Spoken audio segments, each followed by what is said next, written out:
Hi guys, welcome to our channel mister సిస్నరీ. Bigg Boss Telugu season 8లో 6వ వారం నామినేషన్స్ హాట్గా జరిగి ముగిశాయి. వైల్డ్ కార్డ్ వర్సెస్ పాత కంటెస్టెంట్స్ అన్నట్టుగా బిగ్ బాస్ హౌస్లో ఈ వారం నామినేషన్స్ అయితే జరిగాయి. అయితే వైల్డ్ కార్డ్స్ అందరూ కూడా ముఖ్యంగా విన్నర్ రేసులో నిల్చున్నటువంటి నిఖిల్ని టచ్ చేయడానికి కూడా ఎవరు సాహసం అయితే చేయలేదు. ముఖ్యంగా యష్మి, అలాగే పృథ్వీ, అలాగే విష్ణుప్రియను మాత్రమే టార్గెట్ చేసి నామినేషన్స్లో వారికే ఓట్లు గుద్దేశారని చెప్పవచ్చు.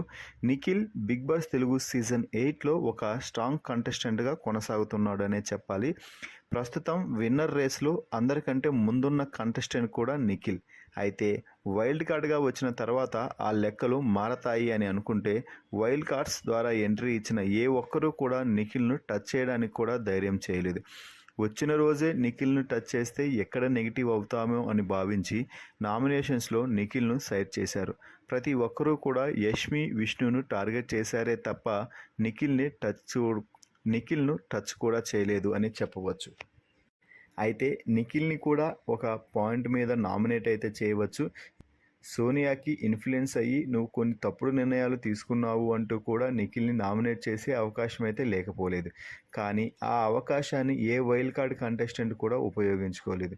ఎందుకంటే నిఖిల్ గత వారం టాస్క్లో ఇరగదీసేశాడు అన్న సంగతి వారికి కూడా తెలుసు.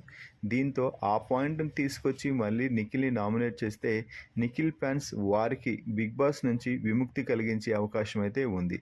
దీంతో నిఖిల్ని ఎందుకు టచ్ చేయడం, మళ్ళీ ఎందుకు ఎలిమినేట్ అవ్వడం అనుకున్నారో ఏమో కానీ నిఖిల్ని ఈ వారం అయితే పూర్తిగా పక్కన పెట్టేశారు అని చెప్పవచ్చు.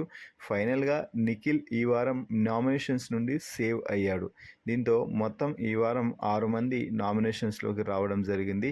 ఆ 6 మంది ఎవరు అంటే యష్మి, సీత, విష్ణు, పృథ్వీ, గంగవ్వ, అలాగే మెహబూబ్.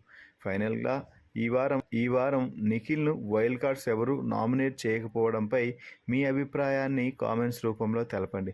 అలాగే మరిన్ని బిగ్ బాస్ లైవ్ అప్డేట్స్ కోసం మన ఛానల్ని చూస్తూ ఉండండి.